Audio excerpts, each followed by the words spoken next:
Bismillahirrahmanirrahim. Assalamualaikum warahmatullahi wabarakatuh. Perkenalkan, saya Purnawati. Saya bertugas di SDN Kayuring Jaya 17.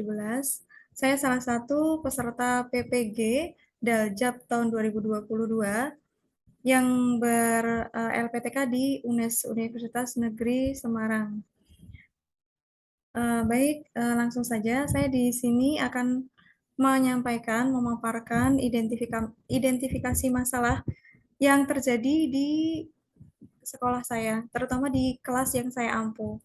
Ada beberapa masalah yang saya temui di kelas. Yang pertama itu jenis permasalahannya tentang pedagogik, literasi, dan numerasi.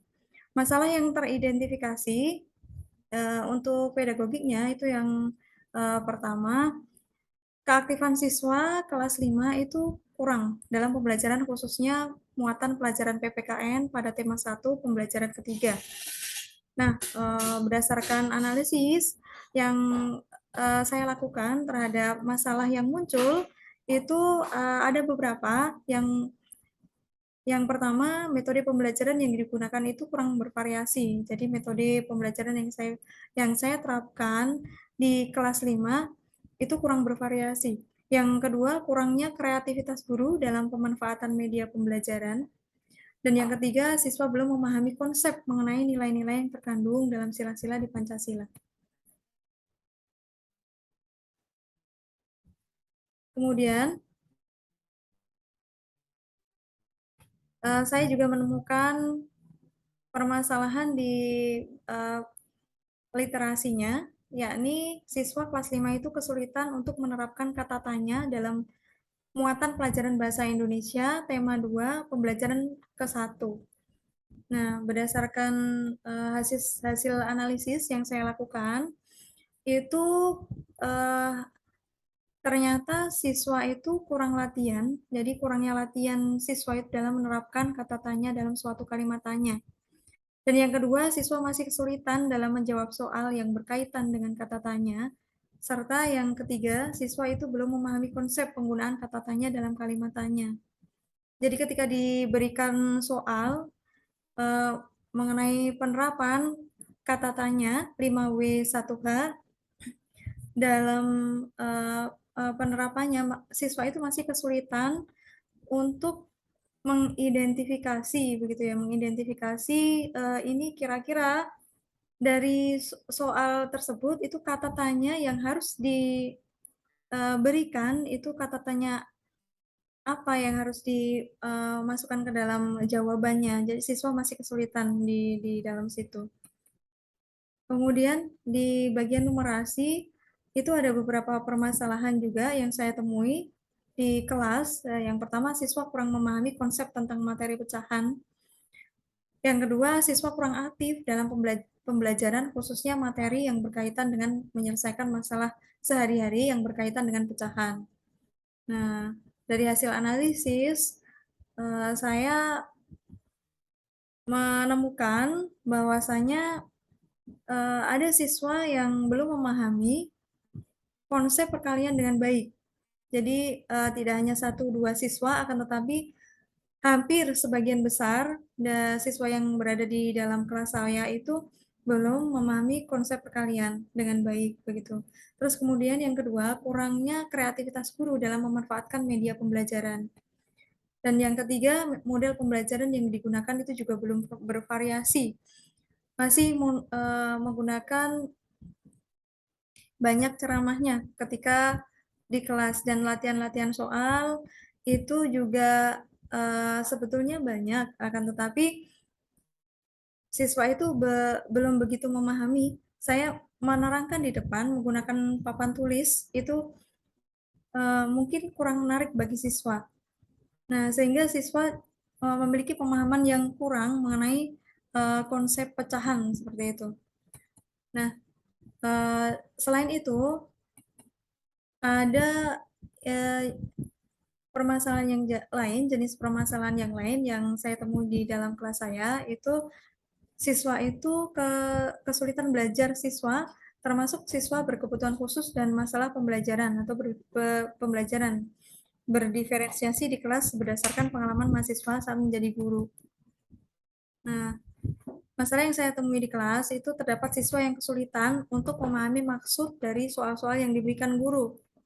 Jadi ketika saya berikan ulangan, berikan latihan soal, itu siswa tersebut, ada salah satu siswa itu yang benar-benar belum memahami maksud dari soal, sehingga jawabannya itu katakanlah nggak karu-karuan gitu, ngawur jawabannya.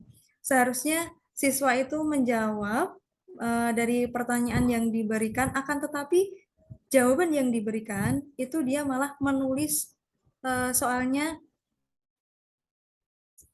ditulis kembali seperti itu.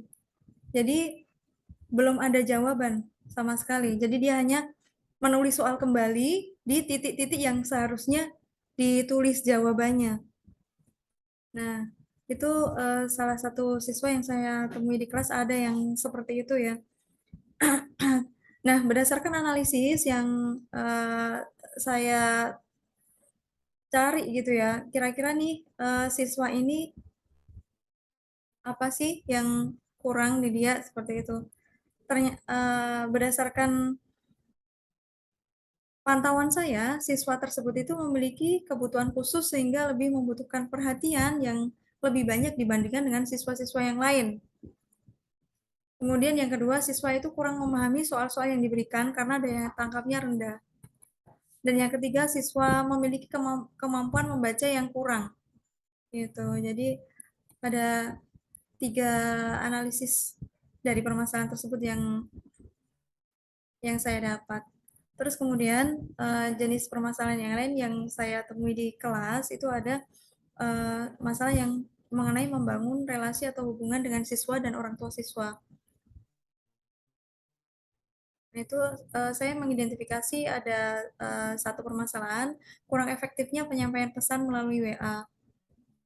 Nah, ini pada masa pandemi, tahun kemarin, tahun lalu ya, itu kita memaksimalkan pembelajaran daring. Nah, tetapi untuk penyampaian pesan-pesan yang kita harus sampaikan ke orang tua siswa mengenai pembelajaran, nah itu terkadang itu tidak tersampaikan secara cepat seperti itu. Nah, terus kemudian saya menganalisis apa sih permasalahannya. Yang pertama itu ternyata tidak semua orang tua siswa itu memiliki alat komunikasi. Dan kedua, karena kesibukan orang tua menyebabkan mereka itu kurang memberi perhatian terhadap pesan yang disampaikan melalui grup WA.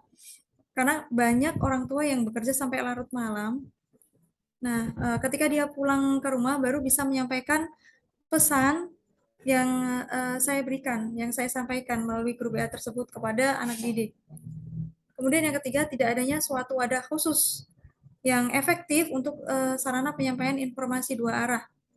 Jadi belum ada sarana yang efektif karena WA belum efektif juga saya nilai. Saya menilainya seperti itu. Kemudian permasalahan selanjutnya, pemahaman atau pemanfaatan model-model pembelajaran inovatif berdasarkan karakteristik materi dan siswa. Itu ada permasalahan di kelas, guru kurang bervariasi dalam penerapan model pembelajaran.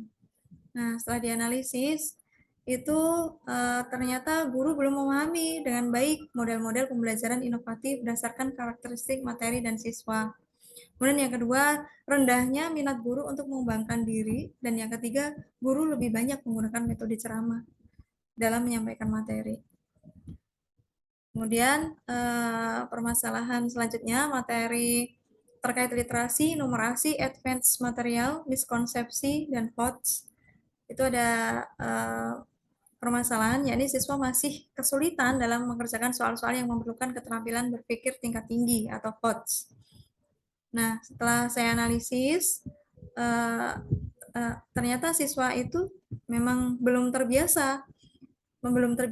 Saya berikan stimulus untuk materi yang membutuhkan kemampuan berpikir tingkat tinggi. Sehingga ketika siswa mengerjakan soal yang memerlukan keterampilan berpikir HOTS, itu mereka kesulitan. Kemudian siswa juga belum terbiasa diberikan soal-soal yang memerlukan keterampilan berpikir tingkat tinggi. Kemudian yang terakhir, masalah pemanfaatan teknologi atau inovasi dalam pembelajaran itu di kelas saya itu saya temui belum adanya pemanfaatan teknologi dalam pembelajaran yang memudahkan siswa untuk mengakses materi pembelajaran secara online melalui alat komunikasi. Tuh. Analisis identifikasi masalahnya, kurangnya pengetahuan guru dalam memanfaatkan teknologi dalam pembelajaran, dan yang kedua, kurangnya motivasi guru untuk belajar memanfaatkan teknologi pembelajaran. Baik, mungkin itu saja masalah-masalah yang ada di dalam kelas saya yang saya identifikasi seperti itu. Akhirul kalam. Wassalamualaikum warahmatullahi wabarakatuh.